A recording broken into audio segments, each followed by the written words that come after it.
everyone. Welcome to the Talk the Walk podcast, Season 2. My name is Chyna Bllack, the icon, and I am sitting here today with the one and the only Mr. EOE from 2012 to 2013, Suitland High School Models Captain, 2013 to 2014, Bazaar Models Entertainment of UMES Choreographer, 2015 to 2016, the House of Legacies founder from 2017 to 2024, UC Bowie State's branch coach from 2024 to the present day, the creative genius.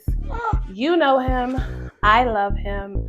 I give you guys Armani. Armani, thank you so much for coming and joining me. Thank you for having me. It feels so good to be here. Yes. I'm like at the iconic podcast. Period.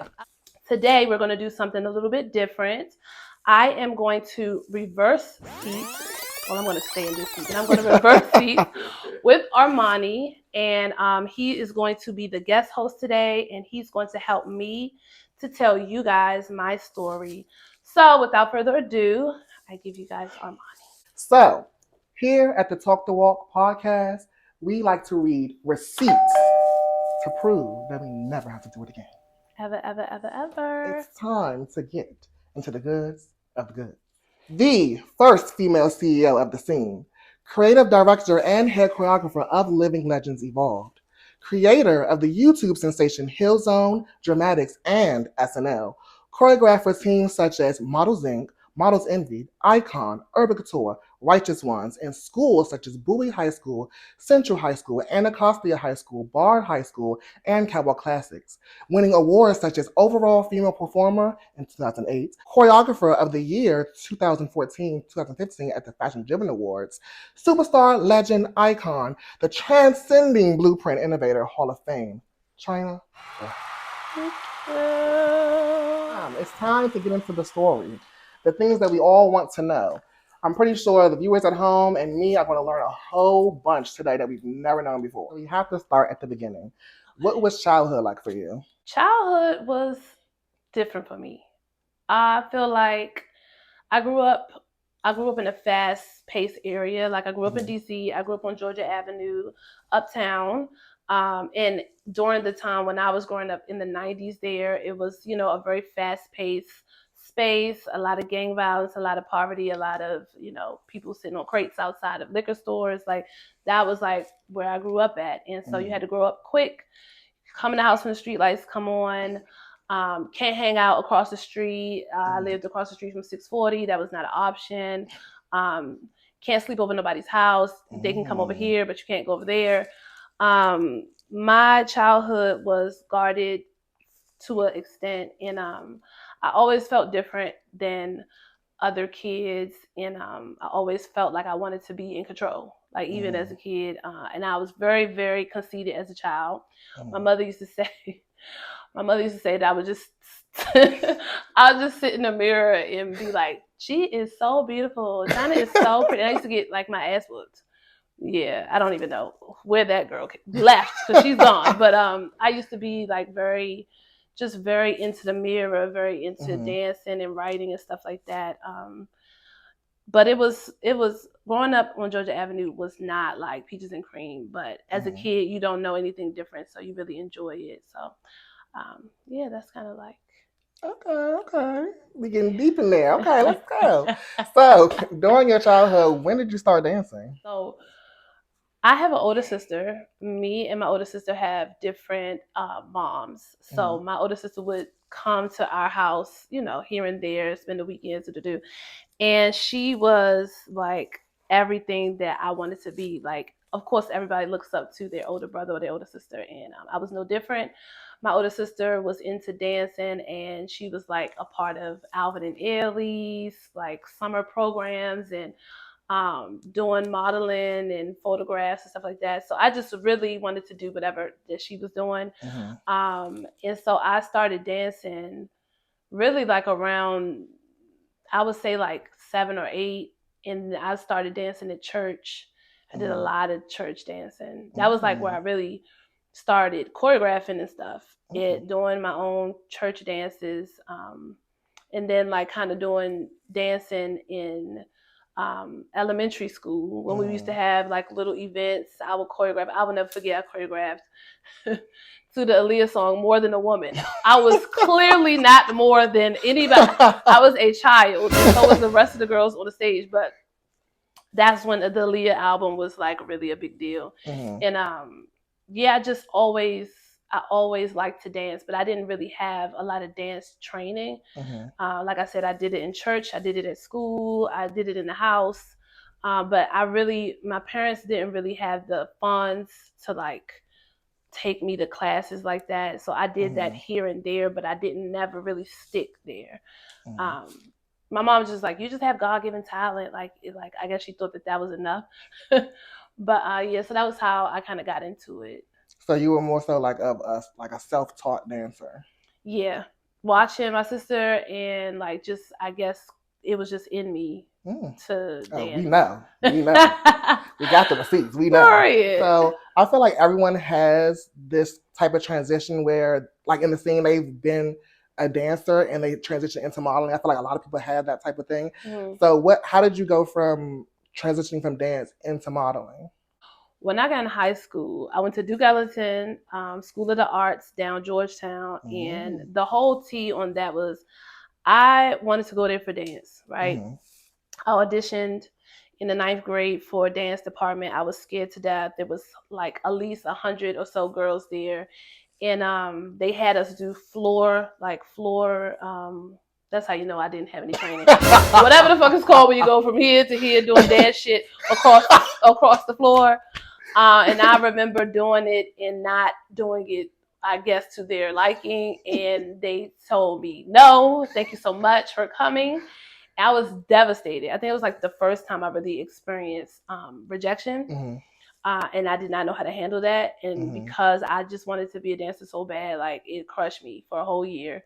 And then I decided to jump back on the saddle with no training again.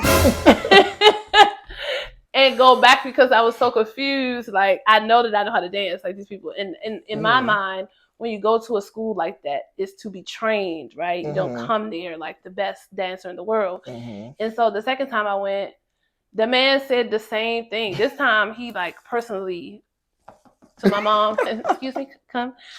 Don't bring her back here, okay? I will never forget it. She has no dance potential.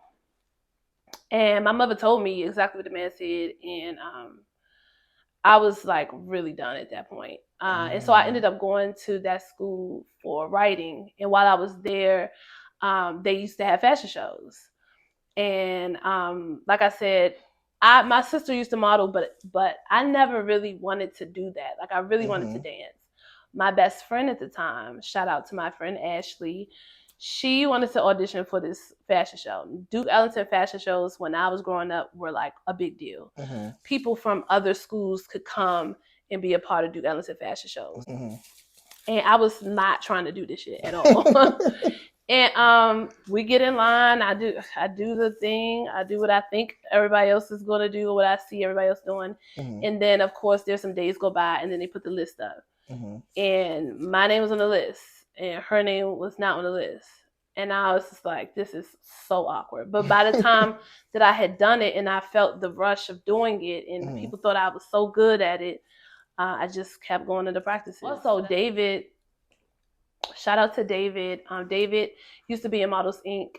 And David is one of the people who kept me interested because he used to always, he was my best friend at that time. And he used to always tell me how good I was. Like, you should keep doing this. Like, you should do it.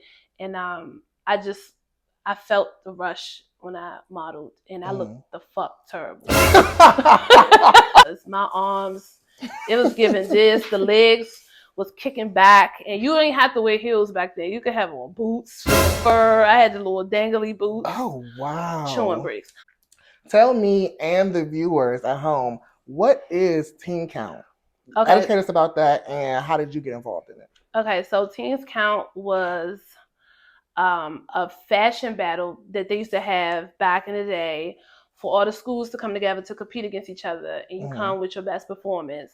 And I don't remember what happened, how I ended up being the coach for Duke Ellington fashion show team, but after I did so many fashion shows there, I ended up being the coach. So I did my, I think it was my 11th grade year. I was the coach, and we did the Teens Count fashion show competition. And I don't know if Duke Ellington really had ever done anything like that before. And I remember it was Candyland or something terrible that I did. It was so terrible, but you couldn't tell me that at the time. And that was my first time like really running the squad. And we went out there, we gave it our best. We lost horribly, as we should have. Now, just looking back at that, yeah. But Teens Count was my first experience, like really on a big stage like that, and like all the schools being there and like competition. That's about the time that y'all won. Okay. So when we did Teens Count the second time, I feel like I was more in my bag as far as like understanding what they wanted to see, because I was there. I saw all the other teams, and I was like, oh, okay, that wasn't what they wanted to see. Let me just go back. This is what I want to see. Yeah, this is what I want to see, not that. So I was like, okay, let me do something different. I always have been like very interested in the darker things, like darker matter things. And so that's when I was like, we should do the Matrix. And we did the Matrix. And I remember, what is the guy's name? The one who was the agent guy. I remember I was like, I want to be him. I want to be him, and I want to do the actual like duplicate people, so they all look like me, and we all had the same thing on, and we really, really put our all into that creatively. And we were in our bag that whole year before the competition even happened. So when the competition happened, it was like an absolute slay. There was no option. We had like glow up lights and shit on our clothes. And back then that had, people do that now, but it was like different. And we won. And I was like on my high horse. Like, we fucking won. My parents were there. And it was just a real good high for me. But I think that's when I really knew that I had the potential to do it on my own, like do it by myself, coming out of high school. Was there any people that's in the scene now that was doing it with you at that time? Hell yeah. Like Models Inc. was very much a thing at the time. I think I was in Models Inc. at that time. Like, it was a lot of different people. Righteous Ones was there. They had the whole performance there. So it was a lot of people from the scene shaking and grooving while I was in high school. And they were like already in their set teams, and I was just like getting my feet wet for real in the whole scene period. So yeah. So speaking of Models Inc., you said you were in Models Inc. How did you end up getting into Models Inc.? So my best friend David he did not go to Duke Ellington, but he was one of those people who came to Duke Ellington to be in the show. And so him and Ron, I met both of them there, and we just fell in love with each other. And they were like, you should come to Inc. You should come to Inc. You should come to Inc. And I'm like, what is this Inc. thing? Whatever. I barely wanted to do the fashion show at the school. But once I started doing it and I really loved it, I ended up going to one of the practices. And it was like the closest thing that I could get to dancing without Duke Ellington letting me in. You know what I mean? I felt like when I saw the way that they were doing stuff, it was just like the stuff we was doing at my school, and I wanted to be a part. So that's how I got in it. And I remember just watching these girls walking and spinning and stuff, and I'm like, okay, this is what I want to do. Like, I want to do this. So that's how I got into the team. Okay. Yeah. So once you got in, what was it like? Models Inc. was my first modeling team experience other than high school, and I think it had a lot of militant procedure in it, and I liked that, because if you were good, you were put in places because you were good. It wasn't like, oh, I feel bad for you, come over here and look boots in the middle. Like, you had to really know what the fuck you was doing in order to get what you wanted out of the team. And back then there was no, call the designers. There was, bring your all gold, bring your blue, bring your yellow. And I remember, like I said, I grew up in a not so wealthy family, and on, Georgia Avenue, barely making it by.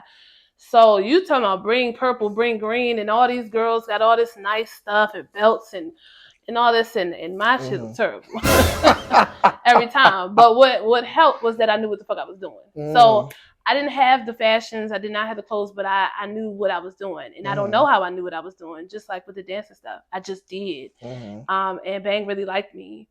So it was an experience. But there were a lot of experiences that that I had with them that made me who I am today in modeling. And when it's time to do the stuff, you got to do the stuff, and you need to do it right, right? And so that I took that from when I left. I took that with me. So I would say that there were a lot of things that I didn't like, but there were a lot of things that I learned from, in good ways and in bad ways, with Models Inc. So yeah. Shout out to Bang, I love you. And Mother, I love you. Can you let me and the audience know at home, what was your ink name? All right, so Bang. Y'all, I promise you, I was like 16, soaking wet. My ink name was Sex. This is already wrong. So if anybody ever wants to ask Bang, what the fuck? My ink name was Sex on the Runway.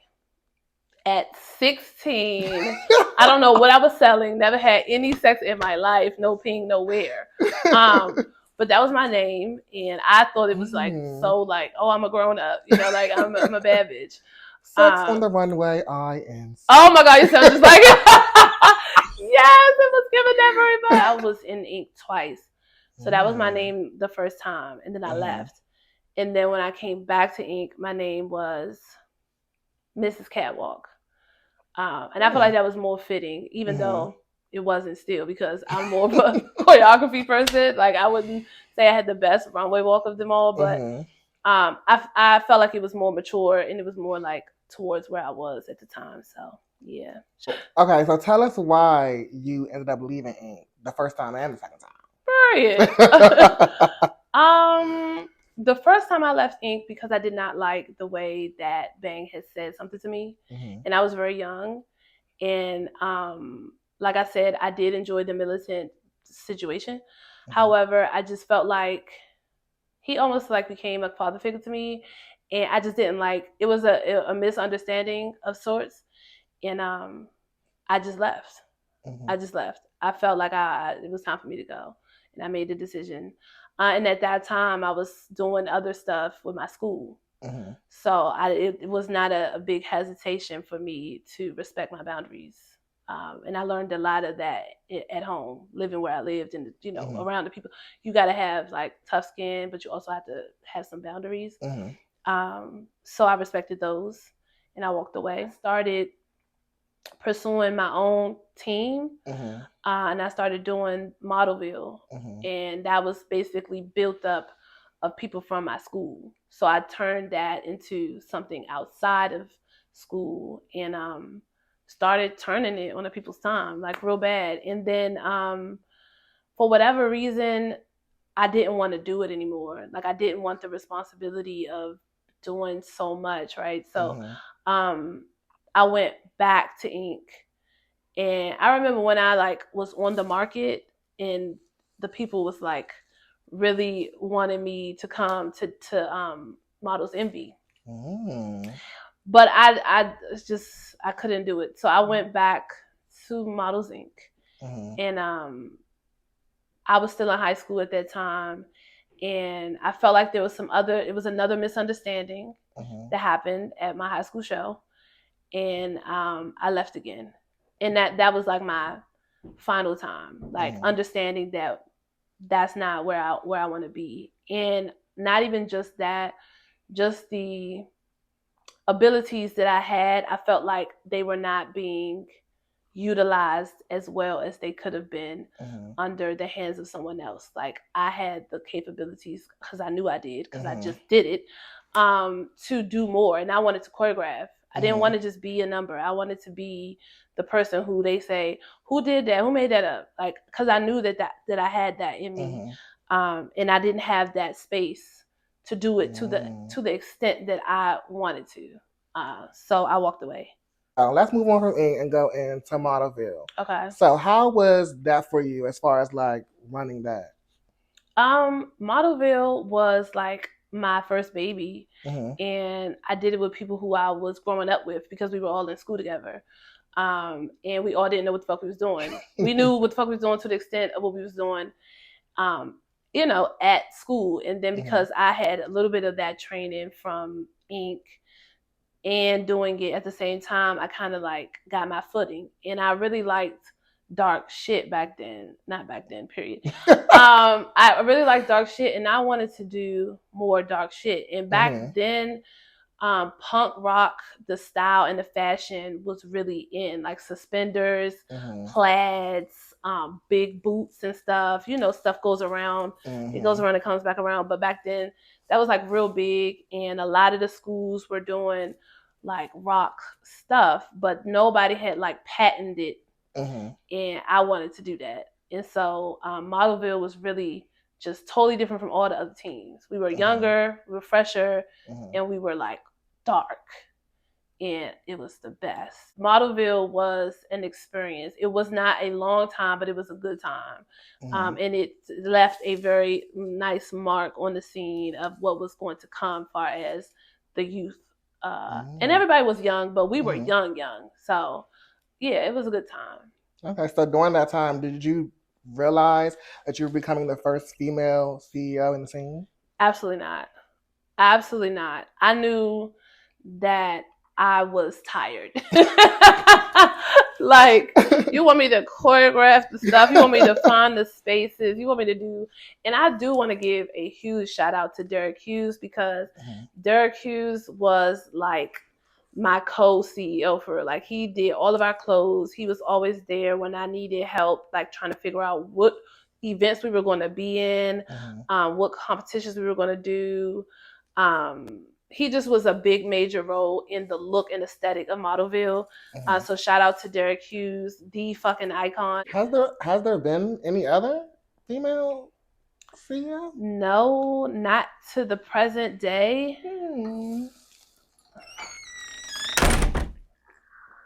What was it like being a female CEO in a scene dominated by mostly gay men? I can say that me doing competitions against other teams at that time and being the only female CEO gave me just a little bit more like courage. And I think that people never really saw me coming. And then when I came, they was like, oh, okay, like I see what she's giving. Y'all, practice. But no, it was fun, and I learned a lot from those other CEOs. So shout out to all the other CEOs that like was doing their big one before I even knew what that was. So now that you're more involved in the scene, what are some of the positive things that you experienced in the scene? I think like positive things were like just the zest for life. Like I really didn't know myself as a kid. I just knew I had like a lot of weird shit going on in my head, and that I was really creative, and I wanted to dance. And then getting into the scene, it was like, oh my God, all these people are just like me. Like this is something kind of like an underground success, and like I was like in the thick of it, and everybody was passionate, and it was weird because like, what are we doing? Nobody knows what we're doing, but everybody's so passionate about doing it. And that was the positivity of it. I had something to do when I got out of school, and practices and all the stuff that I wanted to do with dancing that I couldn't. And that was positive to me. And I felt like it was an outlet at a young age to be free of my own thinking. What are some of the negative things that you experienced in the scene? So in the beginning of being in modeling scene at my young age, 15, 16, even 17, 18, I feel like I never felt comfortable with me, and a lot of people didn't feel comfortable with me, whether it was because they saw my number, like they said, oh, this bitch thinks she about to come and do the things on the people, and they treated me like that. And so it was a lot of things that were said about me that were very negative, that were very heartbreaking for me, especially because I was so young and I didn't really understand anything that was happening. I just wanted to do what I love to do. And that was hard. Those were like the hardest parts of being in the scene, was the shade. And I didn't really come from schooling that had fighting or shade thrown, and nobody was throwing no shade to me. So that was like an experience, and these were adults. I was young. So it definitely played a huge role in my growing up. But it also made me stronger, and it made me want to make you even more mad. You know what I mean? Like I'm gonna do it even harder because you mad. You know what I mean? And that was just my way. I wasn't a fighter. I wasn't a talker. I was more of a meet me on the floor. And so meet her on the floor. So I just, I put it all. I always put it all out on the floor all the time. So anything was ever happening that was directed to me, I showed up in my art. I never showed up with my mouth because that was unnecessary for me. Yeah. So you girls can learn a little thing.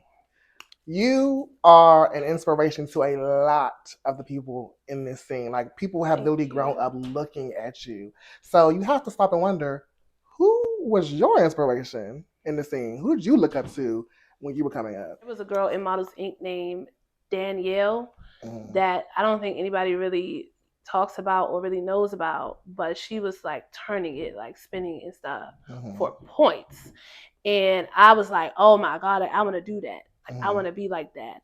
I went to a ball at Bowie State. I did not know what the fuck was going on. And I sat there with my mouth on the floor and just watched people spinning and doing twist steps. And it was Robin, Jessica, Deirdre, people like Jewel, just a lot of people. Stefan. I am one of the people that is an inspired person. Like I feel like you can't make art without inspiration. And there were a lot of people. I could go on and on and on and on. But Jessica was one of the people who I was like, I like that. Like she was like different and sparky, and I wanted to do that. Like I wanted to do that. So yeah. See, what else motivated you to be the best person that you could be in the scene? The people who really believed in me, like thinking that I knew what I was doing, was a motivation. Like people wanting to dance with me, or learning my stuff with no training. Like that motivated me to like do my best and like give my all, because these people are standing behind you waiting for the count. So bitch, you better get to it. And it was something that I just always wanted to do, so I always put my best foot forward no matter what. Okay. So for all the girls watching at home, if you've ever seen a video of Chyna, you've seen her spin like a tornado. That's all it looks like. It's just like whoop, whoop, whoop, whoop, whoop, boom, whoop, whoop, whoop, whoop, boom. Okay, so who taught you how to spin? And what made you say, oh yeah, I'm gonna tear these girls down? I have had a few people kind of like tap into me. The first person that really like gave me the technique was K Earl, Crystal Earl. Shout out to her, the icon. She literally taught me everything, like twist steps, combinations. And she used to wear these, like they call them slippery Earls, like these dress shoes, whatever. And she would do stuff I wanted to do, but I had to learn how to do them in heels. Other people that I kind of learned from, Brent, he was doing stuff in the very beginning that I wanted to learn. The spinning in one place and stuff, I think that kind of just came over time.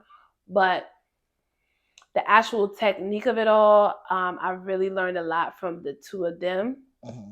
And then like I'm a great learner with my eyes. So like if I saw something, I would just take it and capitalize on it and do my own thing with it. And that's just kind of how it gradually like got to where it got to the spinning and spinning and spinning. And because I did have a tad bit of dance background, I knew how to spot. And like, so if I know how to spot and I now know the technique, twist steps, and how do I do that and stay in one spot, and how do I do that and come down the runway? All that kind of came into one. So yeah. Let's talk about fashion. Okay. Some of your looks, we all know. We've all seen you are a very fashionable person. Okay. So what does fashion mean to you, and what was it like creating these different looks? So fashion really didn't mean anything to me when I was growing up in the scene. Honestly, like it didn't until I met my best friend, like my to date 20 years best friend Mark. Shout out to Mark. He is actually in the room. He might jump in and say some shit right now, but he was a stylist in the scene and in the high schools and stuff like that. And he and I met through Demisio, may he rest in peace. And we just took off our friendship, but he was a fashion god. So it was given like, you're going to be my Barbie doll.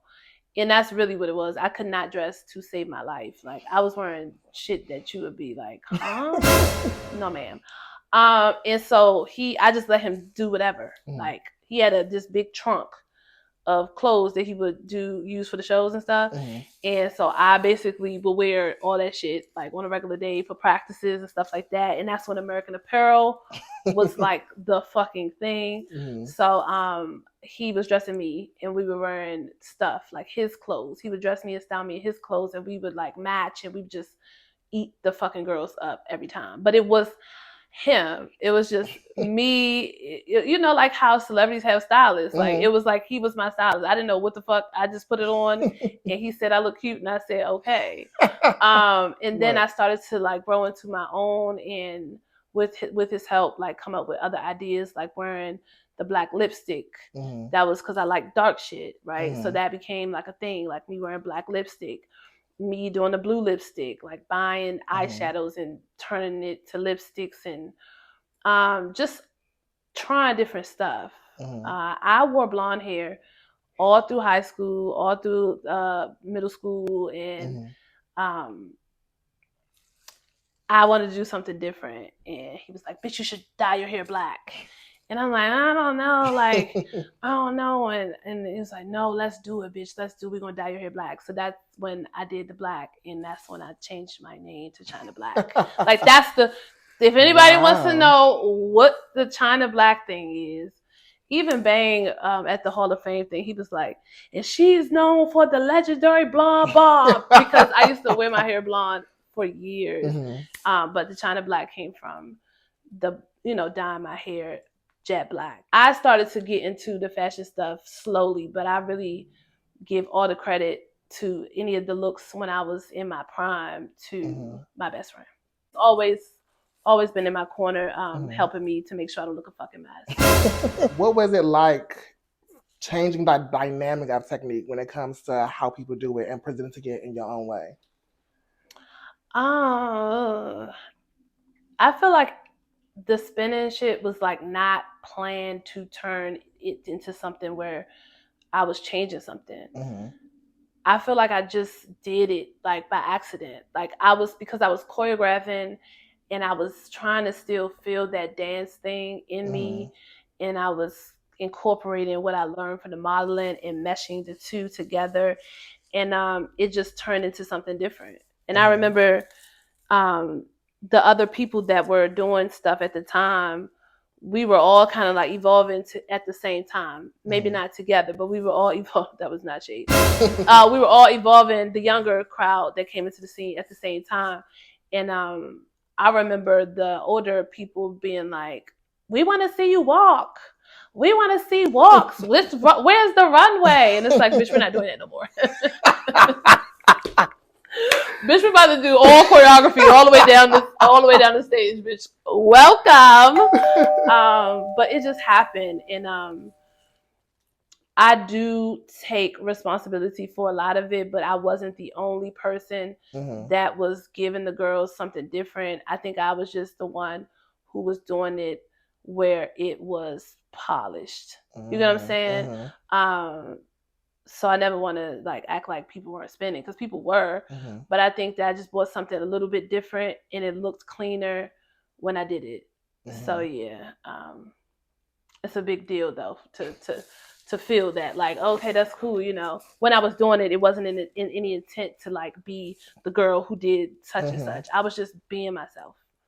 Right. So Okay. So with any good technique, we know a lot of people would like to incorporate antics into their technique to give it a little, razzle dazzle. So who invented antics? I feel like I did a lot of dark shit, like I said, and I used to do weird stuff, bro. Like roll the tape. Like I remember one show, and I just remember going like like for no reason, like, bitch, what's wrong with you? Like like pointing and making weird faces and like just doing weird shit. I used to do a lot of weird shit in battles too, and like just being really different, and people like laughing and like being like, "Oh, that shit was tight." Like she's like. But I was just like doing weird shit, right? And I think that a lot of people enjoyed that, and a lot of people started doing that too. And I remember people like Trey was very weird. Like a lot of the odd people did a lot of odd shit. And then it became a category years later. Like I know Calvin had his oddity and he would do odd shit, and everybody had their own oddness that turned into a category. Well, the balls like back then. The balls was it, bitch. Like, listen, it's a whole new day and age, whatever. But I'm just trying to tell y'all, like, the first ball I ever went to, my lips was on the ground because I was gagging, and it was just intense. Like, bitches was there to like. Teams did not fuck with each other. Like, it was given so passionate about the art. So when the teams came to battle, it was no games to be played. Like, and it was that drive and that rush. Like the movie. What's that movie? Like Stomp the Yard and shit. It was given like it was a team, but it was like just bomb. And back then there wasn't no big $1,000 prizes and all that stuff. We was just doing it for the clout. Like you just wanted your team to leave with the win, really. And so balls were packed to the capacity. We used to have balls any and everywhere. Okay, small venues, big venues, gyms, you name it. But it was just this energy that has never been matched since. And that was like when I was still kind of in my early 20s, where the ballroom scene, and we didn't have balls as much as they do now. So when you did have one, that's why it was so many people there, because it was far and few. People were really more focused on building the team and then coming into the balls to compete. So I used to love going. So we know that you are a force to be reckoned with in the scene. So who was your rival?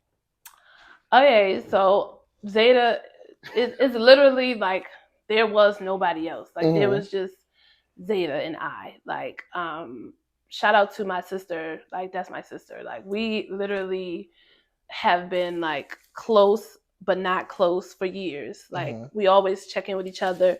But when she first started in Exquisite, she was like just like me. She came into the team, she ate the girls down, and she was a performer. And so they were like, "Oh, we want to see you and her. Like this girl's coming in and she's giving the people what they need to see, and you've been doing it, so let's see y'all against each other." And it just been that. And I remember we didn't used to even say much to each other, but like, "Oh, hey girl," and then we go out there and it's like, "You and you, y'all the only bitches spending the day anyway." So like, and it just became a thing every time, everywhere we went. So she has been my rival for years, but today we are sisters. There was one time where me and Mark just prepared my look like, "Ooh, you gonna be Nicole Scherzinger." Like, why am I gonna be her again? Who the fuck is that? And she had my motherfucking ticket that day. Like that's when she got her Hall of Fame status for this when she did the take the titty out, the Lil Kim thing, and had the titty out. And it's just always been a like, "Oh bitch, you wanna, oh that's what we doing, so next time when I see you," like but you always need that friendly competition. And if it's nobody that's giving anything close to what you're giving, then what's the point of doing it? You know what I mean? Like you want to be going against the best, and if you're not going against the best, it's not fun. So would that be part of the reason why you stopped walking the ball? Not her. But why I stopped walking the balls is because I don't like to lose. I'm gonna keep it real fucking genuine with y'all. That rejection shit, like back to childhood. Like I do not like to lose, and I will never forget it. Mark can attest to this. It was a ball at the water tower. Ooh, Susan Water Tower. And this is how I know that I'm a hot mess, because I lost this battle and it wasn't even my category, and that was the last time I walked. Like, bitch, who do you think you are? You're not even in your element, bitch. You're crazy. So it was a female figure category, and I am not a female figure girl. However, it was a bathing suit competition, right? And so me and my stylist, my best friend, ooh, bitch, we should do the Gaga look. Like, we should do the Gaga look, the little lip, because I was wearing black lips all the time anyway. The little black lip, the spiky tits, cone titties. We went and bought a bathing suit from the thrift store, spray painted the cuffs, thong, butt, body, sitting, serving, lost, bitch. Practice walking for points, bitch. Literally practice it all day, every day. Like, in my mind, we just knew that I was going to win. I processed one person. I was like, yeah, come on, we got this. And I went against Stormy. And shout out to the iconic Stormy Bird from Inc. And I don't know what the fuck I was feeling, because I was like, I'm going to beat this bitch. Like, y'all go ahead, wrap my trophy up. Let's do it, you know. And it was like 1, 2, 3, 4, 5. And I was like, these motherfuckers don't like me. That's all. Do you see the outfit? You know how people be when they start talking and shit? Yes. Never have been that girl. I feel like if I was saying it in my mind or I was saying it out loud, who knows? But it was giving, bitch, you don't see this motherfucking tip. The walk, I practiced this. That was the last time I walked the ball. And I think that was like so early on in my modeling career. Like, I just I didn't like the feeling. And it only had to happen for me about 2 to 3 times for me to realize this is not for me. So let's move on to talking about what everybody already knows: living legends. Living legends.